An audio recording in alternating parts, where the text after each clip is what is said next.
사랑하는 베델의 성도 여러분, 오늘 하나님께서 우리들에게 주신 말씀은 열왕기상 19장 4절부터 13절까지 말씀으로 세미한 주의 말씀 앞에 서라라는 제목으로 말씀을 선포하겠습니다. 이 말씀이 선포될 때 우리들의 마음속에 성령님의 역사가 함께하기를 간절히 기도하고 소망합니다. 여러분, 오늘 제목이 뭐라 그랬죠? 세미한 주의 말씀 앞에 서라. 사람은 하루에도 수많은 소리를 듣고 삽니다. 세상의 소리, 사람의 소리, 그 밖에 여러 가지 소리를 듣고 살고 있지요. 심지어 내 마음속에 있는 그 심중에 있는 소리도 들려오지 않습니까? 근데 여러분, 우리는 과연 어떤 소리를 듣고 사느냐가 우리의 인생을 결정한다고 합니다. 같은 하루를 살아도 과연 어떤 소리에 귀를 기울이냐에 따라 어떤 사람은 일어서게 되고 어떤 사람은 그 자리에서 무너지게 된다는 것이죠. 오늘 본문의 엘리야가 바로 그 갈림길에 섰던 사람 아닙니까? 갈멜산에서 놀라운 승리를 경험하게 됩니다. 바알의 선지자 450명과 홀로 맞섰고 하늘에서는 불이 꽝꽝꽝 치면서 내려오게 됩니다. 그리고 외치지요. 여호와 그는 하나님이시로다. 여호와 그는 하나님이시로다. 여러분, 이 엘리야가요, 기도하자 3년 6개월 동안 닫혀있던 하늘에서는 뭐가 내립니까? 비가 내리죠. 누가 보아도 패권을 쥐었어요. 누가 보아도 승리했던 삶이었던 것입니다. 근데 갈멜산에서 내려올 때 엘리야를 기다린 것이 무엇이었습니까? 왕비 이세벨의 살해 위협이었어요. 어제는 하늘에서 불을 내리던 사람이 오늘은 한 사람에 의해서 자신의 인생이 무너져 내리기 시작했다는 것입니다. 어제는 수많은 사람들이 홀로 서 있던 사람이 아니라 오늘은 홀로 광야로 도망가게 되었지요. 무엇이 달라졌습니까? 하나님이 달라지셨나요? 엘리야의 능력이 사라졌나요? 아닙니다. 그의 능력이 사라진 것도 아니에요. 달라진 것은 그의 듣는 귀였던 것입니다. 그러나 이제 그의 귀에는 이세벨의 위협 소리가 들려왔고 그 소리보다 더 무서운 것은 자기 안에 있었던 그 절망의 소리가 점점 커져버렸다는 것이죠. 끝났다. 실패했다. 다시 나만 남았구나. 하나님의 음성에 밀려난 자리에 두려움의 소리가 들려오자 그 갈멜산의 용사가 광야에 도망자로 변모했다는 거예요. 여러분, 큰 은혜를 받은 사람도 무너질 수 있습니다. 기도의 영이 충만한 자도 무너질 수 있어요. 우리의 문제는 그 은혜의 크기가 아니라 지금 내 귀가 어디를 향하여 열려 있는가가 중요한 것입니다. 오늘 하나님은 잘못된 소리에 붙들린 그 엘리야를 당신의 음성 앞에 다시 데려가셨습니다. 그리고 주님은 절대로 서두르지 않으셨어요. 엘리야가 다시 들을 수 있을 때까지 그 곁을 지키고 이끌어갔다는 것입니다. 그 과정 속에서 우리는 하나님의 음성을 올바로 듣는 길을 배우게 될 것입니다. 그것이 하나님의 은혜의 시작이요 역사의 한 걸음이 된다는 사실, 우리 모두 기억하기를 소망합니다. 첫 번째는 지친 귀에는 하나님의 음성도 들리지 못했다는 거예요. 4절을 봅니다. 자기 자신은 광야로 들어가 하루 길쯤 가서 한 로뎀 나무 아래에 앉아서 자기가 죽기를 원하여 이르되 여호와여 넉넉하오니 지금 내 생명을 거두시옵소서. 나는 내 조상들보다 낫지 못하나이다 하고. 여러분, 엘리야는요 이 로뎀 나무 아래에 있었어요. 로뎀 나무는 광야에서 겨우 한 사람의 몸을 피할 수 있을 정도의 그늘을 만들어 준다고 합니다. 그곳에서 엘리야는 주님께 고백하지요. 여호와여 넉넉하오니 지금 내 생명을 거두어 주시옵소서. 이 말을 지금 우리들의 언어로 한번 풀어볼까요? 주님, 충분합니다. 근데요, 나 이제 더 이상 못하겠어요. 더 이상은 못하겠습니다. 나 이제 그만 쉬고 싶어요. 아무리 믿음 좋은 선지자가 한 말처럼 이 말이 들립니까? 근데 성경은요, 이 엘리야의 무너짐을 감추지 않았다는 거예요. 성경은 하나님의 사람이라고 하지만 그 사람을 완벽한 사람으로 절대로 포장해 주지 않았던 것입니다. 나는 내 조상들보다 낫지 못하나이다. 이 말 속에 수많은 고뇌와 많은 생각과 깊은 자책이 들어가 있었다는 것이죠. 근데 여러분, 잘 생각해 보시기 바랍니다. 엘리야가 지금 듣고 있는 이 소리는 하나님의 음성이 아니라 자기 자신을 정죄한 소리였어요. 내 마음에 있는 소리였습니다. 왜 지금까지 내가 이렇게 고생하고 수고했는데 지금 내 모습 속엔 이것뿐일까? 내가 그렇게 애썼는데 지금 나에게 돌아온 것이 과연 무엇입니까? 혼자 읊조리며 생각한 거 아닙니까? 우리들도 그렇지 않습니까? 다른 사람의 무너짐보다 나의 무너짐에 더 깊이 생각하고 무너질 때가 있습니다. 내가 나에게 실망할 때 더 깊이 무너지게 됩니다. 그리고 그 자책의 소리가 커지면 커질수록 하나님의 음성은 점점 작아져서 결국 듣지 못하게 된다는 것입니다. 근데 놀라운 것은요, 하나님의 반응이었어요. 하나님은 엘리야를 향해서 야, 너 그거밖에 못하냐? 너 그거밖에 안 되는 사람이야? 책망치 않으셨어요. 그렇게 하지 않으셨어요. 5절을 봅니다. 로뎀나무 아래에 누워 자더니 천사가 그를 어루만지며 그에게 이르되 일어나서 먹으라 하는지라. 먼저 어떻게 하셨습니까? 그를 재우셨어요. 그를 다그치지 않았어요. 몰아가지 않았어요. 그를 핍박하지 않으셨어요. 먼저 자기 하셨어요. 왜 그러셨을까요? 지친 자에게 하나님의 음성이 들리지 않을 것을 그분은 알고 계셨다는 것입니다. 몸이 무너지고 마음이 바닥난 사람에게 옳은 말도 어떻게 보면 큰 짐이 될 수 있었기 때문입니다. 그래서 하나님은 말씀하시기 전에 그를 먼저 먹이시고 재우셨어요. 천사가 엘리야를 어루만집니다. 어루만져줬다. 얼마나 따스합니까? 하나님은 그를 흔들어서 억지로 깨우지 않고 살며시 손을 대셨어요. 엘리야야, 일어나서 먹으라. 눈을 떠보니 음식이 있었겠지요. 하나님은 엘리야의 영혼과 마음만을 돌보지 않으셨습니다. 지쳐버린 그의 몸도 회복하게 하셨다는 거예요. 여러분, 때로는 우리의 믿음이 없는 것이 아니라 내가 믿음을 잃어버린 것도 아니고 사실은 내가 지쳐 있었을 때가 너무나도 많지 않습니까? 기도가 부족한 게 아니라 내 힘이, 내 체력이, 내 기력이 쇠할 수도 있는 것입니다.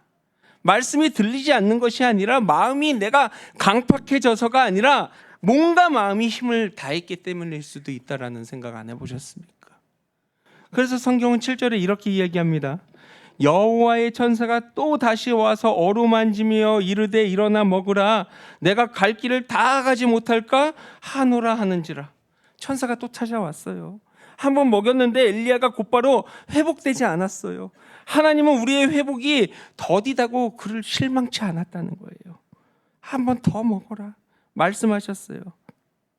세상은 성과주의입니다. 빨리 회복되기를 원하지만 하나님은 그의 모든 것이 천천히 해도 된다. 그의 모든 것들이 회복되기를 원하셨다는 거예요. 여러분, 하나님의 음성을 올바로 듣는 첫걸음은 바로 여기에 있습니다. 하나님의 손길 안에서 쉼을 얻는 거예요. 쉼을. 지친 채로 억지로 들어가려고 하는 게 아니라 먼저 하나님이 차려놓으신 그 영과 몸에 그리고 회복 앞에 온전히 서기를 원합니다. 그곳에 바로 하나님이 계시다는 거예요. 여러분, 일어나기도 전에 하나님께서는요, 머리맡에 떡가물을 준비하시는 나의 하나님 아니십니까? 그러니 주님께 온전히 나의 모든 것들을 내어놓으시기 바랍니다. 두 번째는 하나님은 우리의 소리에 귀 기울여 주시는 나의 하나님이라는 거예요. 8절입니다. 이에 일어나 먹고 마시고 그 음식물의 힘을 의지하여 40주 40야를 가서 하나님의 산 호렙에 이르느니라. 엘리야는 40일 동안 걸어서 호렙산에 도착합니다. 그곳에 동굴에 들어가 머뭅니다. 로뎀나무 아래에서 몸을 눕히고 호렙산에서 자신의 동굴 안에 눕게 됩니다. 여러분, 우리에게도 모두에게 조그마한 동굴 하나 있지 않습니까? 어떤 사람은 내 자신을 숨기는 동굴, 어떤 사람들은 바쁜 일상 속에서 내가 들어가 있는 동굴, 어떤 사람은 세상 속으로 들어가 회복하는 동굴, 어떤 사람은 나만 아는 침묵 속에서 있는 동굴이 있을지도 모릅니다. 근데 하나님께서는요, 그 동굴 속으로 친히 들어오셨어요. 9절을 봅니다. 여호와의 말씀이 그에게 임하여 이르시되 엘리야야, 내가 어찌하여 여기에 있느냐. 하나님이 그가 어디 있는지 몰라서 물으셨겠어요? 하나님은 그의 위치가 아니라 그의 마음이 어디에 있느냐라고 물으셨던 거예요. 엘리야야, 내 마음이 어쩌다가 이곳까지 왔느냐. 이곳까지. 여기에는 놀라운 순서가 있어요. 하나님은 당신의 음성을 들려주시기 전에 먼저 엘리야의 소리를 들려주셨습니다. 그리고 그가 대답하지요. 주의 언약을 버린 이스라엘 헐린 제단 죽임 당한 그 선지자들, 그리고 오직 나만 남았거늘 그들이 내 생명을 찾아 뺏으려 하나이다. 엘리야의 말도요, 사실인 것이 있는데 지친 마음이 만들어낸 왜곡도 있다라는 거예요. 오직 나만 남았다? 그 혼자만 남았을까요? 아니에요. 18절을 자세히 보면 이렇습니다. 하나님께서는 바알에게 무릎 꿇지 않는 몇 명의 용사를 남겨뒀다고요? 7,000명의 용사를 남겨줬다고 그랬어요. 엘리야는 혼자가 아니었어요. 지쳐 있었기 때문에 나 혼자라고 느꼈던 것 아닙니까? 낙심은요, 우리의 눈과 귀를 좁게 만듭니다. 하나님이 하신 일은 보지 않고 내가 당한 일만을 바라보게 합니다. 그래서입니까? 내 마음이 지치면 이렇게 얘기하지요. 나만 애썼고 나만 했고 오직 나만 바라봤고 그 누구도 내 마음을 모른다. 여러분, 내 눈에 보이지 않는다고 해서 없는 게 아니에요. 그가 동굴에 숨어 있을 때도 하나님은 7,000명을 통해서 함께 일하게 하셨다는 것입니다. 더 중요한 것은 하나님이 이 엘리야의 말을 끝까지 들어주셨다는 거예요. 그의 말을 절대로 끊지 않았어요. 지친 엘리야가 다시 마음을 다 온전하게 하나님 앞에 쏟아놓게 만드셨다는 거예요. 우리는 하나님 앞에서 너무 확정된 정답만을 이야기하려고 합니다. 슬퍼도 말로만 감사하다고 하고, 두려워해도 말로만 믿는다고 하고, 마음 속까지 썩어 있는데 괜찮다고 얘기합니다. 그러나 기도는요, 하나님의 해답만을 바라보는 시간이 아니에요. 하나님 앞에 내 마음을 정직하게 펼쳐 놓는 시간 아닙니까? 주님, 내가 너무나도 힘들고 어렵습니다. 내가 지쳤습니다. 두렵습니다. 사람들에게 실망을 했습니다. 우리 하나님의 정확한 탄식을 할 때 주님은 두려워하지 않으셨어요. 말이 되지 않는 신음도 들으셨고 기도가 되지 않는 날도 눈물로 우리를 바라보셨다는 거예요. 근데 여러분, 여기에 두 번째 길이 있다는 사실 아십니까? 하나님의 음성을 올바로 들으면 먼저 내 속의 소리를 하나님 앞에 온전히 쏟아놓게 된다는 거예요. 속에 가득 찬 원망과 두려움을 아는 채로 하나님의 음성이 들어올 리가 없습니다. 비어낸 마음에 말씀이 들리기 때문이죠. 그리고 주님께서 말씀하셨죠. 내가 어찌하여 여기 있느냐. 이 말씀은 책망이 아니었어요. 회복의 시작이었습니다. 하나님은 우리의 행동만 고치는 분이 아니라 내 행동 속에 숨은 상처까지 만져주시는 나의 하나님이라는 사실, 그 사실을 기억하고 하나님께 내어놓기를 소망합니다. 세 번째는 하나님의 음성은 세미한 소리 가운데 함께 있다는 것이에요. 하나님께서 엘리야에게 이야기합니다. 너는 나가서 여호와 앞에서 산에 서라 라고 이야기했어요. 그러자 크고 강한 바람이 산을 가르고 바위를 부시고, 그러나 바람 가운데 여호와께서 계시지 아니하였다 하고, 바람 후에 지진이 있었으나 지진 가운데서도 여호와께서 계시지 아니했고, 지진 후에 불이 있었으나 불 가운데서도 여호와께서 계시지 아니했다고 이야기합니다. 바람, 지진, 불, 모두 사람의 눈과 귀를 사로잡는 강력한 현상 아닙니까? 엘리야에게 어쩌면 삶 속에 가장 익숙한 방식의 응답일 수도 있어요. 갈멜산에서 하나님은 불로 응답하셨어요. 어쩌면 엘리야는 다시 한번 그와 같은 강력한 역사를 기다렸을지도 모릅니다. 그런데 지금의 하나님은 불 가운데 있지 않았어요. 불이 잘못됐다는 것이 아닙니다. 하나님이 필요할 때 불로도 역사하셔요. 그러나 지친 그에게 지금 필요한 것은 더 큰 불이 아니었다는 거예요. 강력한 임팩트가 아니었습니다. 12절을 봅니다. 또 지진 후에 불이 있으나 불 가운데서도 여호와께서 계시지 아니하더니 불 후에 세미한 소리가 있는지라. 여러분, 세미한 소리, 히브리어 원어로는요 콜 데마마 나카라고 이야기합니다. 직역하면 얇고 고요하고 침묵한 나지막한 소리라고 이야기합니다. 소리라고 부르기 어려울 만큼 낮고 부드러운 침묵에 가까운 음성이라고 이야기했어요. 하나님은 산을 꽝 하고 이렇게 가르는 굉음이 아니라 숨소리 같은 고요함으로 자신을 나타내셨어요. 그리고 그 장소가 어느 산이요? 호렙산이라는 것도 우연이 아니었던 거예요. 호렙 어떤 산입니까? 모세가 하나님을 만난 산입니다. 이스라엘의 언약을 받은 그 산입니다. 일찍이 모세도 그 산에서 주의 영광을 보이소서라고 간구했을 때 바위 틈에 숨겨진 채 하나님의 지나가심을 바라보았어요. 지금 엘리야가 굴 어귀에서 지금 상황과 형편의 모습, 그 모세의 자리를 그대로 닮아 있었다는 거예요. 하나님은 지금 무너진 그에게 언약의 시작의 원점으로 데려가셨습니다. 하나님의 음성을 올바로 듣는 자리, 그곳은 절대로 새롭거나 화려한 자리가 아니었어요. 하나님이 처음 나를 부르셨던 그 언약의 자리, 그 첫 음성 앞에 다시 서는 곳이라는 거예요. 세미한 소리를 듣자 엘리야는 겉옷으로 얼굴을 가리고 동굴 어귀에 서게 됩니다. 갈멜산의 불 앞에서도 그 담대했던 엘리야가 세미한 소리 앞에 얼굴을 가리기 시작했어요. 그 고요함 속에 진정한 하나님의 임재를 바라봤기 때문입니다.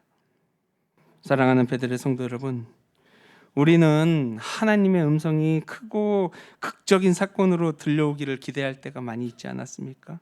내 형편이 달라지고 문제가 뻥 하고 해결되어야만 하나님이 말씀하신다고 생각할 때가 있지 않았습니까?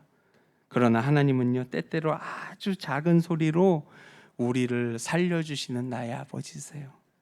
예배 중에 머무는 말씀 한 구절, 누군가 건네는 따스한 위로, 말없이 잡아주는 그 손, 새벽에 흘린 그 눈물 한 방울, 그때 주님은 끝이 아니라고 이야기했습니다.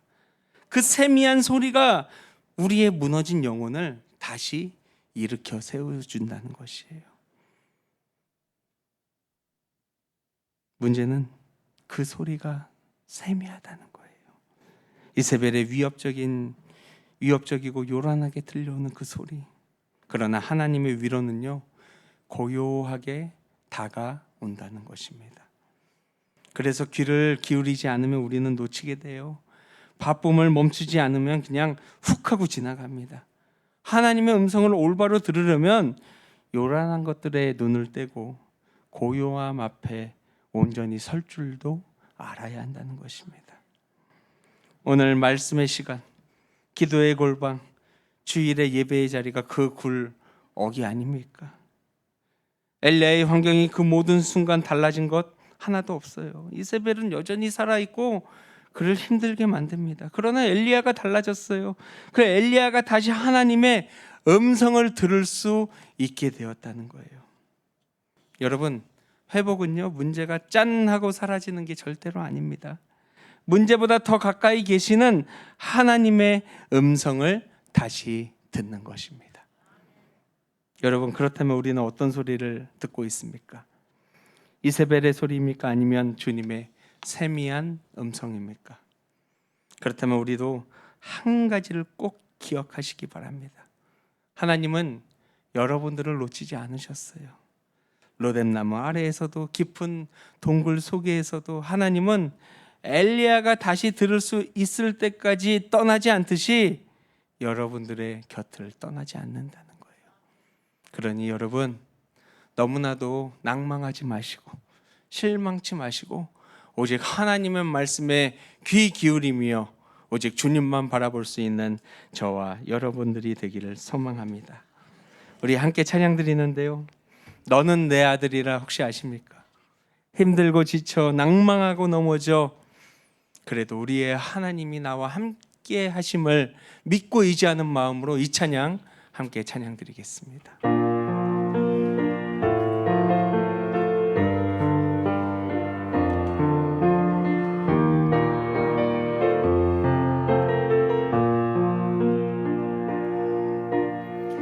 힘들고 지쳐 낭망하고 넘어져 일어날 일 전혀 없을 때에 조용히 다가와 손잡아 주시며 나에게 말씀하시네. 나에게 실망하며 내 자신이 연약해 고통 속에 눈물 흘릴 때에 못자국 난 그 손길 눈물 닦아주시며 나에게 말씀하시네. 너는 내 아들이라. 너는 내 아들이라. 오늘날 내가 너를 낳도다. 너는 내 아들이라. 나의 사랑하는 내 아들이라. 너는 내 아들이라. 오늘날 내가 너를 낳도다. 너는 내 아들이라. 너는 내 아들이라. 나의 사랑하는 내 아들이라. 우리 두 손을 모으고 진중히 기도하기를 소망합니다. 나는 지금 어떤 소리에 가장 흔들리고 있었는지, 나는 하나님 앞에 정직하게 모든 것들을 쏟아내고 있었는지, 나는 온전히 주님을 바라보고 있었는지, 이 시간 마음을 담아 주님의 음성에 귀 기울여 보도록 하겠습니다.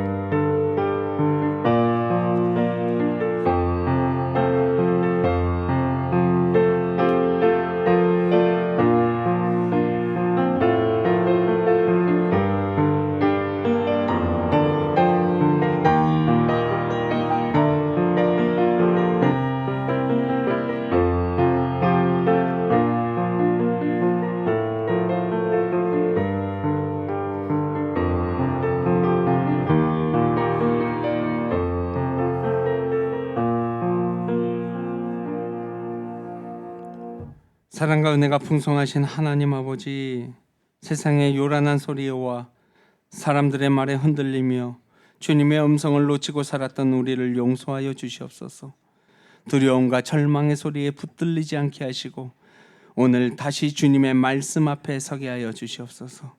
지친 우리의 몸과 마음을 어루만져 주시고 숨겨둔 아픔과 눈물까지도 주님 앞에 내려놓게 하여 주시옵소서. 말씀과 기도와 예배 가운데 들려오는 주님의 세미한 음성을 놓치지 않게 하시고 그 음성을 따라 다시 일어나서 믿음으로 걷게 하여 주시옵소서.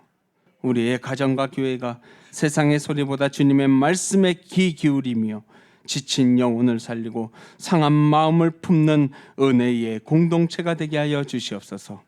예수 그리스도 이름으로 기도드립니다. 아멘. 우리 다 같이 일어나셔서 파송의 찬송 505장 함께 찬양 드리겠습니다.